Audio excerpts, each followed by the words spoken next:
Currently fauji చేస్తున్నాను నేను. నాజర్ సార్తో స్క్రీన్ ప్రెజెన్స్ ఎట్లా ఉండేది? He is an amazing person. Humiliate అయ్యాను అన్ని రకాలుగా. నంది అవార్డు కూడా వచ్చింది.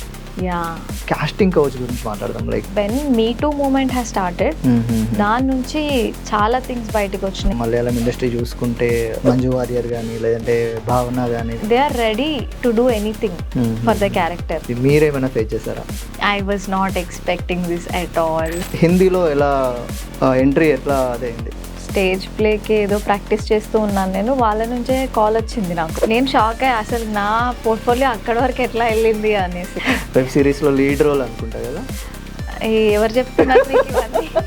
నాన్న తీసుకెళ్ళి అక్కడ నాటకాలు వేస్తూ ఉన్నప్పుడు సమ్మర్ క్యాంప్లో జాయిన్ అయ్యారు.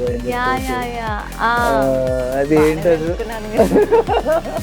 Known name Sheikh Jan Basheer. Okay. ఈ మా ఇద్దరి మధ్యలో ఒక ఇంటిమేట్ సీన్ అయిపోయిన తర్వాత ఐ కీప్ అబ్యూజింగ్ హిమ్. ఇంత వైరల్ ఎందుకు అవుతుంది ఈ క్లిప్? అవును, ఆ ఒక క్లిప్ వల్ల ఇంత ప్రాబ్లం ఫేస్ చేసిన తర్వాత అమ్మ నాన్న నుండి అది క్లిప్ రిలీజ్ అయిన రోజే మా మమ్మీ చాలా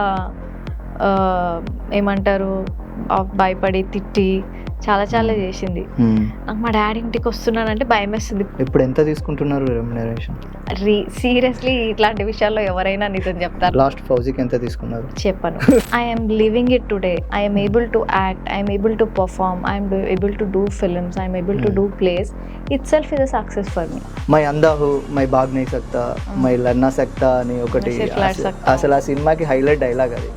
అది యాక్చువల్లీ చాలా ప్రిటీ సింపుల్గా జరిగిందని చెప్పాలి. నేను నది కోసం చాలా ప్రాజెక్టులు కూడా వదులుకున్నారని తెలుసు.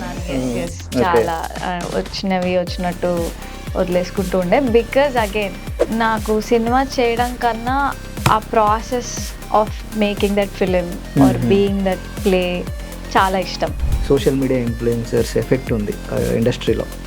వాళ్ళ తప్పే కాదు, వాళ్ళకేమొచ్చో వాళ్ళు అదే చేస్తున్నారు.